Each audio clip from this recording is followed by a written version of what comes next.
तो आज के दौर का सबसे बड़ा जो नौजवानों को अल्लाह रब्बुल आलमीन से दूर करने वाली चीज़ भी है, अल्लाह के पास लेकर जाने वाली चीज़ भी है, वो है मोबाइल। क्या है? मोबाइल। मोबाइल एक इंसान को अल्लाह से करीब भी करेगा और अल्लाह रब्बुल आलमीन से दूर भी करेगा। मोबाइल ये ऐसा ज़रिया है जिसके ज़रिए अल्लाह रब्बुल आलमीन से बंदा इतना ज़्यादा करीब होगा कि शिर्क व बिदअत को छोड़ देगा मोबाइल के ज़रिए। और कहीं ऐसा होता है कि बहुत से मौलवी सब अलग अलग बातें कर रहे हैं तो इंसान फ़ौरन उसको सर्च कर सकता है ये चीज़ है, यानी कितना बड़ा फ़ायदा है, बहुत बड़ा फ़ायदा है मोबाइल का। ये पहले नहीं था इतना बड़ा फ़ायदा, लोगों को तलाश करना पड़ता था, जा जाकर ढूंढना पड़ता था, लेकिन अब ऐसा नहीं है।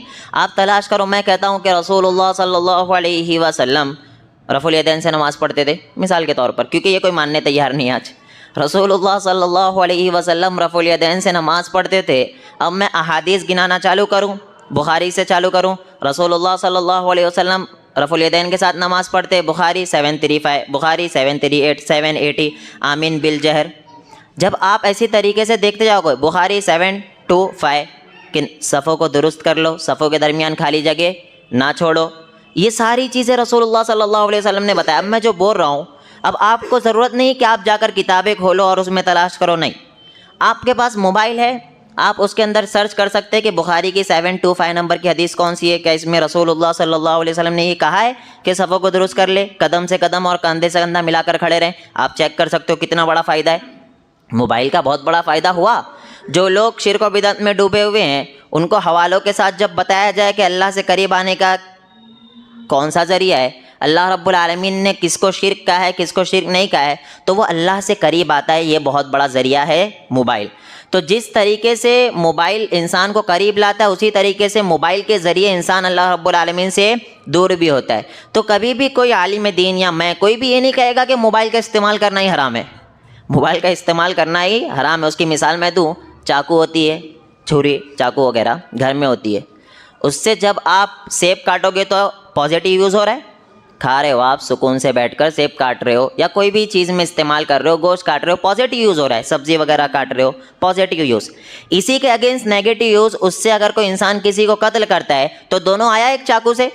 इससे क्या कोई ये कहेगा कि चाकू रखना हराम है? नो, ऐसा कहेगा कोई? नहीं, कोई भी ये नहीं कहेगा कि चाकू रखना हराम है, बल्कि ये कहेगा कि ये जो चाकू से गलत यूज़ हो रहा है ये चीज़ हराम है।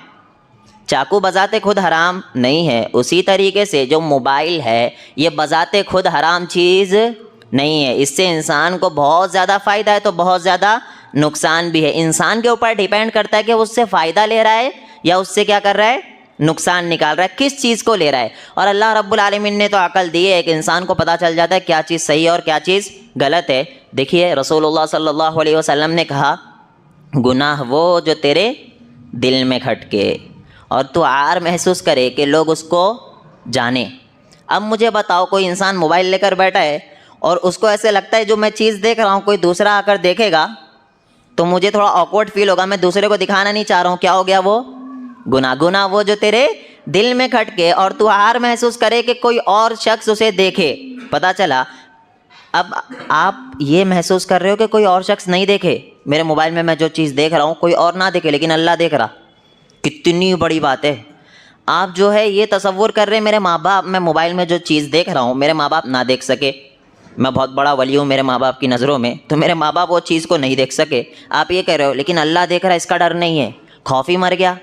खौफ मर गया ना आपके दिल में। अगर ये होता कि माँ बाप देखे तो क्या हुआ, अल्लाह तो देख रहा मुझे। जब आपके दिल में ये होता कि मुझे अल्लाह देख रहा तो आप मोबाइल में कुछ भी गलत चीज़ नहीं देखते। तो मोबाइल में गलत चीज़ देखे, ये मिसयूज़ हुआ मोबाइल का, और ये गलत चीज़ आपको जहन्नम में भी लेकर जा सकती है। यह मोबाइल आपको जन्नत में भी लेकर जा सकता है और यही मोबाइल आपको जहन्नम में भी लेकर जा सकता है। तो इसमें सबसे बेसिक चीज़ जो आती है मोबाइल में, जो पिछले हफ्ते बात रह गई थी तस्वीर कशी के ताल्लुक़ से, कि आज बहुत ज़्यादा लोग तस्वीर कशी में मुलव्विज़ है।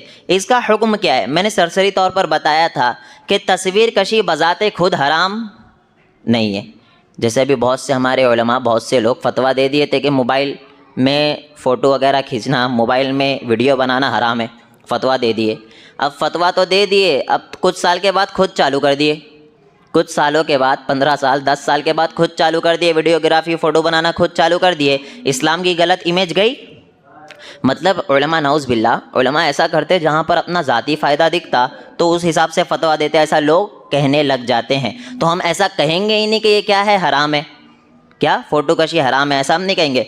बड़े बड़े उलमा की इस बारे में राय ये है कि ये तस्वीर नहीं है। रसूलुल्लाह सल्लल्लाहु अलैहि वसल्लम ने जहाँ कहीं भी अहादीस में ये कहा कि तस्वीर बनाने वाले को अल्लाह रब्बुल आलमीन सख्त अज़ाब देगा, जहाँ कहीं भी अल्लाह रब्बुल आलमीन ने रसूलुल्लाह सल्लल्लाहु अलैहि वसल्लम ने कहा, वहाँ तस्वीर बनाने वाला कहा है। क्या कहा है?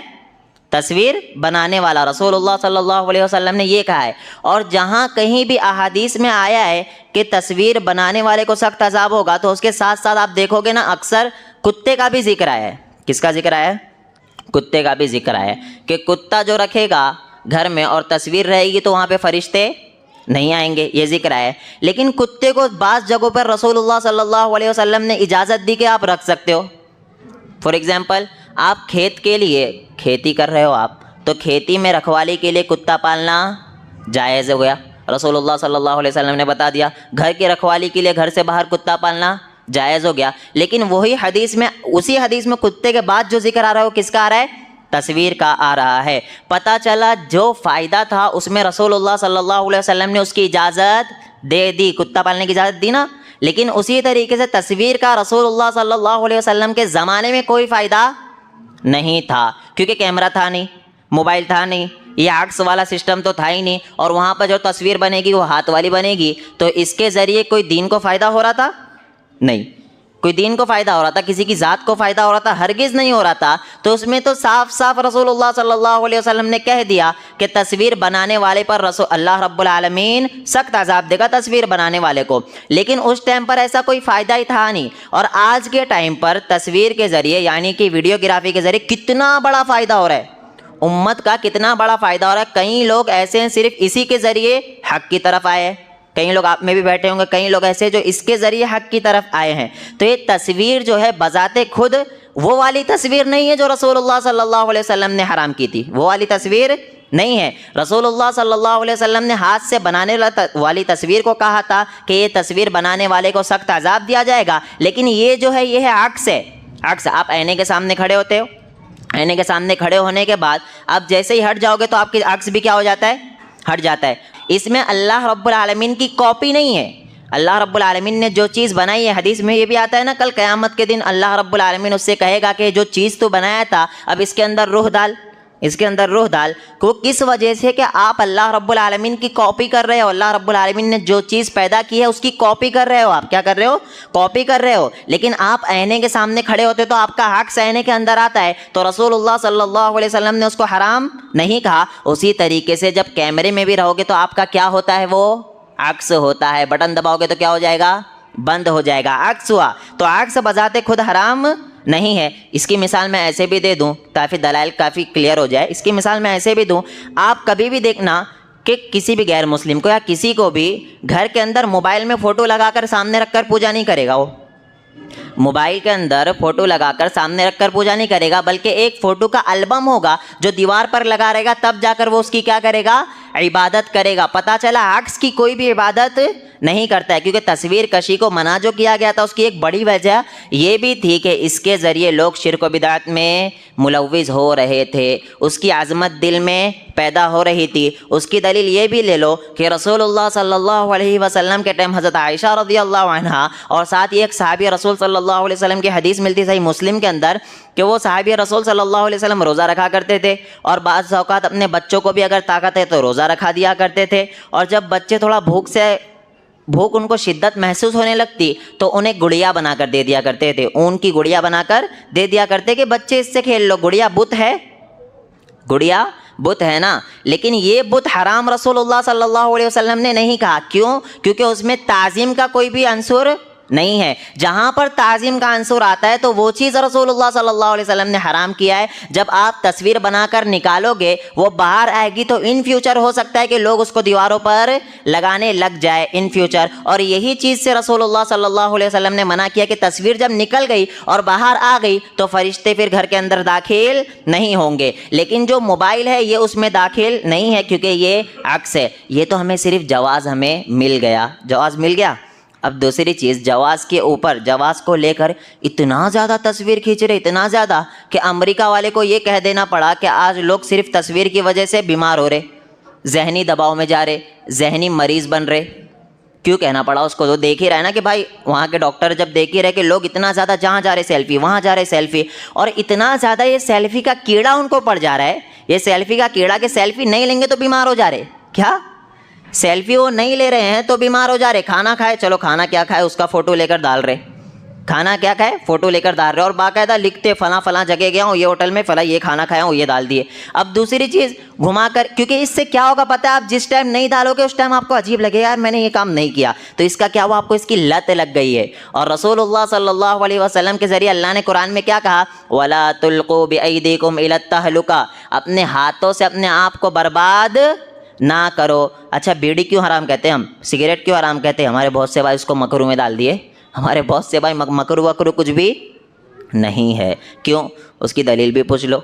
दलील यही है कि अल्लाह कह रहा है वला तुल्कू बिअयदीकुम इला तहलुका। वो जो पागल है जो बीड़ी बेच रहा है, जो सिगरेट बेच रहा है, वो उसके ऊपर लिखा है कैंसर, वो उसके ऊपर फोटो बनाया है, वो पागल है क्या? उसको पता है इन फ्यूचर इससे कैंसर हो सकता है, तुम्हें पता है तब भी मार रहे हो और कह रहे इसमें तो नशा ही नहीं है। तो मैं इसको थोड़ा सा चेंज कर दिया हूँ। अल्लाह कह रहा है वला तुल्कू बिअयदीकुम इला तहलुका, अपने हाथों से अपने आप को मत मारो। तो जब आपको पता चल गया भाई इसमें सिगरेट में क्या है, कैंसर होने का आगे चल के खदशा है, फिर भी पिए जा रहे हो, तो ये क्या हो गया, हराम हो गया बीड़ी सिगरेट वगैरह। तो बीड़ी सिगरेट को हराम कर दिया गया, क्यों किया गया? क्योंकि इन फ्यूचर उसके ज़रिए कैंसर हो सकता था। तो इसी के ज़रिए जब आप, उसकी एक मिसाल ये भी लो, जो फ्री फायर खेल रहे बच्चे, फ्री फायर खेलते, पबजी खेलते बच्चे, वो इतना ज़्यादा उसमें मुलव्विस जाते हैं, आपको पता है जिस दिन नहीं खेले उस दिन पागल जैसी हरकत करने लगते कि आज मैंने खेला नहीं, और वो क्या क्या चल रहा है उसमें, चिकन डिनर ये सब, मुझे वो नहीं मिला, जबकि उसका कुछ फ़ायदा ही नहीं है। ज़ाती कुछ फ़ायदा है उसका? नहीं, कोई फ़ायदा नहीं है, लेकिन बच्चा उसमें क्यों पड़ा, उसकी लत लगी। इसीलिए इस्लाम पहले रोक दिया था, अपने हाथ से बर्बाद ना करो। आदत लत लग जाती है ना, उसी तरीके से सेल्फी की भी एक इंसान को क्या लग रही है, लत लग रही है। लत लग गई, जब नहीं खींचेगा तो क्या होगा, बीमार, जहनी तौर पर बीमार होने लगेगा। तो खामखा का सेल्फी ली जा रही है, ये अच्छा अमल नहीं है, ये अच्छा अमल नहीं है जो आगे आपको चलकर भारी पड़ सकता है। और दूसरी चीज़, सेल्फी की बात निकली तो एक और कैमरा आया है, एक और कैमरा है जिसका नाम है स्नैपचैट। सुने होंगे, नौजवान तो जानते होंगे स्नैपचैट के नाम से, स्नैपचैट। उसमें दो खराबी है। पहली खराबी तो ये है कि मुझे भी पिछले हफ्ते बताया कि वो क्या होता है ना, ऐसा कैमरा चालू करो और जैसे ही लो ना, उसमें बहुत से पिक्चर्स होते जानवरों के, उस पर क्लिक कर दिया और आप ज़ुबान निकालोगे तो कुत्ते वाली ज़ुबान बाहर निकलेगी। क्या होएगा? कुत्ते वाली ज़ुबान बाहर निकलेगी। ऐसा लगाओगे तो बंदर बन के आएगा। भाई ये है अल्लाह रब्बुल आलमीन की तख्लीक में क्या करना, नुक्स निकालना, ऐब निकालना, और ये हराम है। ये क्या है? ये क्या है? हराम। क्यों हराम है? क्योंकि अल्लाह रब्बुल आलमीन ने अच्छी शक्ल तुम्हें दी और तुम अपने आप को जानवर, कुत्ता बना रहे हो।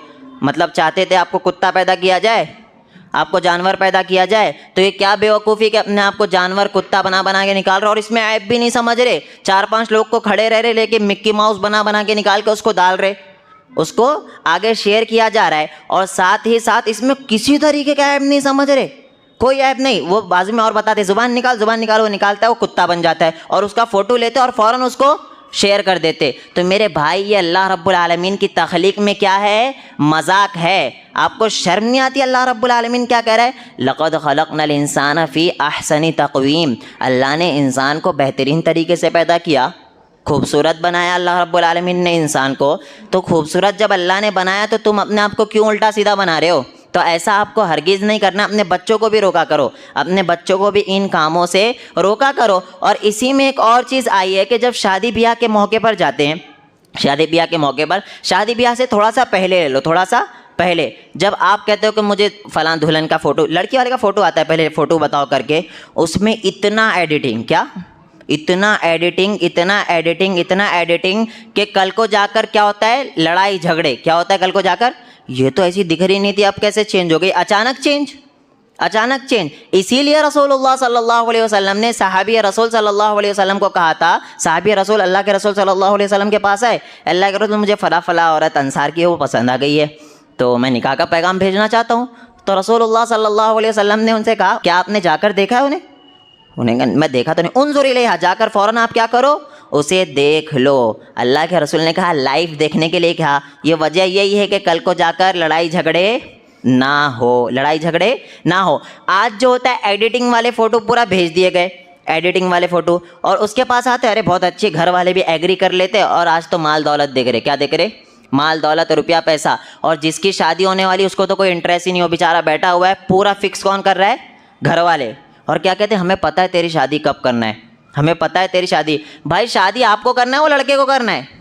जब वो खड़ा हो गया अपने पैरों पर तो आप कौन होते हो बोलने वाले हमें पता है तेरी शादी कब करना है। ये बहुत गलत जुमला है और इसके ज़रिए अल्लाह रब्बुल आलमीन नाराज़ भी हो सकता है आपसे। और अगर वो बच्चा गलत कामों में पड़ गया, मेरे जुमले पर गौर करो, अगर वो बच्चा गलत कामों में पड़ गया तो आपको उसका गुनाह मिलेगा, माँ बाप को। किसको मिलेगा, माँ बाप को उसका गुनाह मिलेगा। इसलिए बच्चा कह रहा है मेरी शादी कराने, तो कहते हो हमें पता है तेरी शादी कब करना है। ये तो एक सिचुएशन।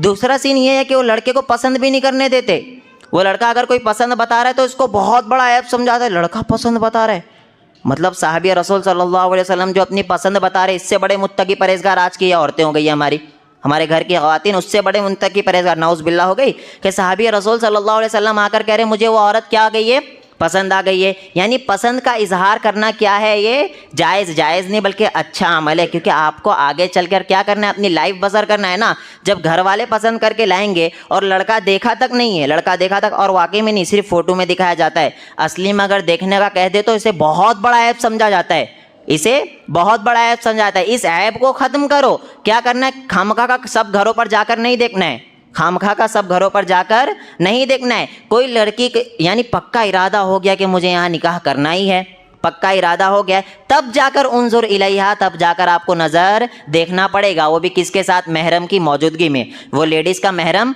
होना चाहिए, उसके साथ देखना पड़ेगा। तो इन तमाम अयूब को ख़त्म कीजिए। जो अयूब हम लगाए ना कि देख नहीं सकता, ये नहीं कर सकता, वो नहीं कर सकता, ये सारे अयूब को ख़त्म कीजिए। और मैं धोखे की बात निकली ना, मोबाइल से बात निकली, तो मैं बताता चलूँ इतना ज़्यादा धोखा हो रहा है। अभी मुझे बताए कि मेकअप ऐसे आ रहे कि अगर वो एक बार कर लिया जाए तो 4-4 दिन तक वो मेकअप जा ही नहीं रहा है, 4-4 दिनों तक वो मेकअप जा ही नहीं रहा है। मैं मुआशरे में चल रहा है, आपको ये समझना पड़ेगा। हदीस कुरान तो देखना है ना आपको। अब धोखा हो रहा और आगे चल के लड़ाई झगड़े हो रहे, 4 दिन के बाद उसको पहचान में ही नहीं आ रहा ये वही है क्या नहीं है, 4 दिन के बाद उसको पहचान में ही नहीं आ रहा ये वही वाली है जिससे मेरा निकाह हुआ था या कोई और है, ऐसा चल रहा। तो वो मेकअप ऐसे आ रहे, उसकी लेयर इतनी बड़ी बड़ी हो रही है, लेयर यानी ऊपर से उसका कलर अलग है वो, और हो पूरा अलग जा रही है। और जब वो पूरा अलग हो जाती है और लड़के के पास सामने आई पूरा मेकअप में, और लड़का देखता है 4 दिन के बाद जब उसकी शक्ल चेंज हो जाती है, तो फिर क्या होता है, फिर लड़ाई झगड़े होने लगते हैं और आगे चल के फिर जिना के केसेस आते हैं। लड़का कहीं और जाता है, लड़की कहीं और जब उसका दिल ही नहीं मान रहा है तो क्या होगा। एक्चुअल तो दिल मिलना है ना, एक्चुअल दिल मिलना है, तो दिल मिलने के लिए धोखेबाजी को ख़त्म कीजिए, धोखेबाजी को ख़त्म कीजिए। एक औरत तैयार हो रही है तो जायज़ है। और रसूलुल्लाह सल्लल्लाहु अलैहि वसल्लम खुद कहते थे कि अपने सहाबा को, जब सहाबा जंग वगैरह से आते तो कहते थे रुक जाओ, अभी पहले ख़वातीन को इत्तला भिजवा दो कि इत्तला भिजवा दो कि हम आ रहे हैं, ताकि ख़वातीन रेडी हो जाए और अपने आप को जीनत में अपने आप को तैयार कर ले। ये सहाबा का अमल है, वो बता रहे हैं कि मैं आ रहा हूँ ताकि वो तैयार हो जाए। हाँ, इसके बरक्स मैं बता रहा हूँ, आज जब शौहर आता है घर में, इतना मनहूसियत वाला चेहरा लेकर बैठी होती है हमारी ख़वातीन, और उसी के बरक्स जब शादी वगैरह में जाती है, माज़िरत चाहूँगा, इसके बरक्स जब शादी वगैरह में जाती है वहाँ तैयार होके जा रही, फुल तैयार वहाँ पर। हाँ, और वो सब बता कर तैयार हो रहे जा रहे वहाँ पर, जहाँ शौहर बेचारा वहाँ पे तो देखेगा नहीं, वहाँ पे शौहर देखेगा नहीं। कुरान कह रहा, हदीस कह रही कि घर में जब शौहर आए तो क्या करो,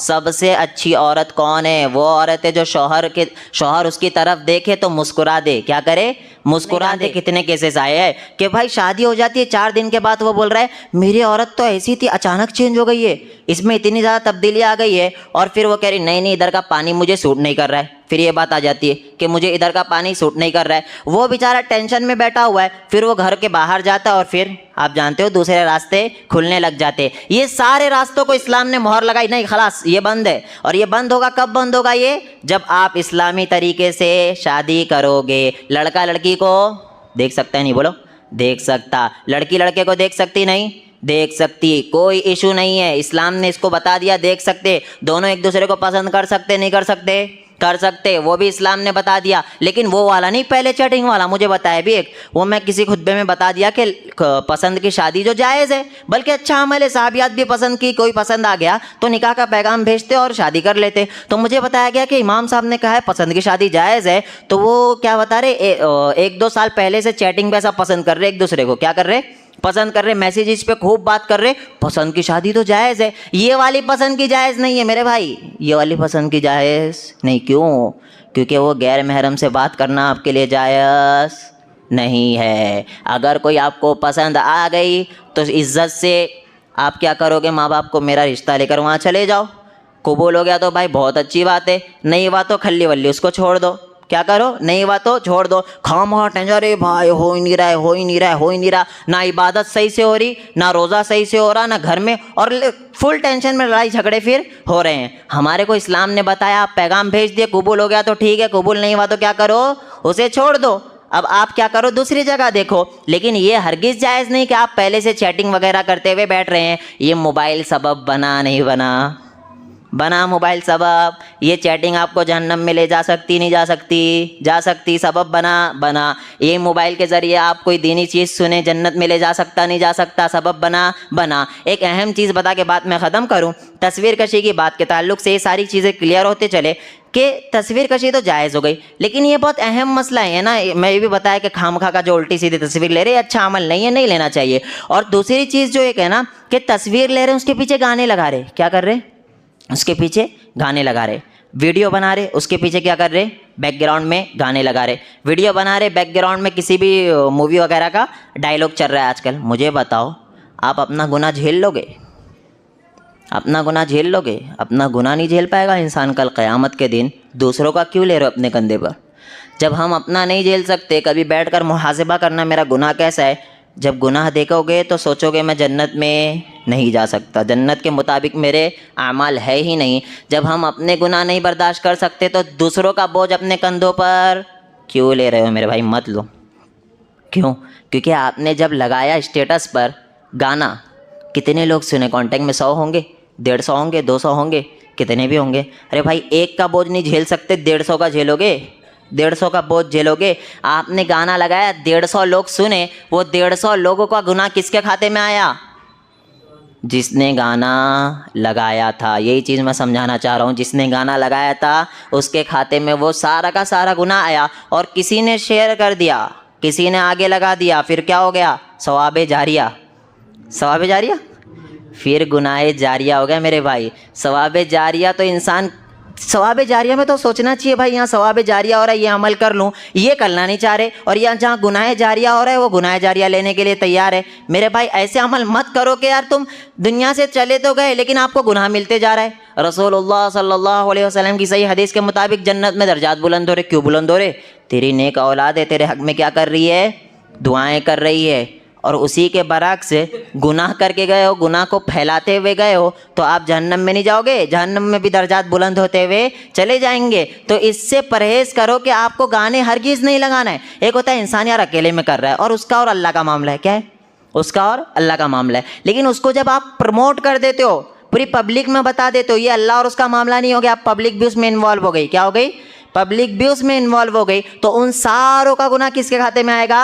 हमारे खाते में आएगा। मैं तो अव्वल कहता हूँ, गाने सुनो मत, पिक्चर मत देखो। कोई देख रहा है तो उसका और अल्लाह का ज़ाती मामला हो जाएगा, वो अल्लाह से माफ़ी मांग सकता है। लेकिन अगर उसको आप प्रमोट कर दिए तो सारे लोग उसमें शामिल हो जाएंगे और वो सारा गुनाह आपके कंधों पर आते रहेगा। तो स्टेटस पर गाने लगाना, मूवीज़ के सब चीज़ें लगाना, इन सारों का गुनाह आपके खाते में आएगा, जितने भी लोग सुनेंगे। तो अल्लाह के वास्ते इन चीज़ों से परहेज़ करो। कर रहे हो करो मत, जायज़ हरगिज़ नहीं है। कोई कर रहा है तो अकेले में कर लो, पब्लिक में क्यों ला रहे हो उसको? पब्लिक में लाने की ज़रूरत नहीं है। एक होता है गुनाह जिस पे इंसान को शर्मिंदगी होती है। क्या होती है? शर्मिंदगी होती है। अंदर होता है कि भाई मैं गलत कर रहा हूँ। एक होता है गुनाह कर भी रहा है, प्लस पॉइंट उसको शेयर भी कर रहा है। और इसी के बरक्स भी मैं चीज़ बताता हूँ, कोई कुरान की तिलावत स्टेटस पे लगाता है, कोई कुरान की तिलावत लगा रहा है, जितने लोग सुन रहे सबका सवाब उसके खाते में आएगा। भाई सवाब कमा रहे नहीं कमा रहे, अब से कमाएंगे, इंशाअल्लाह।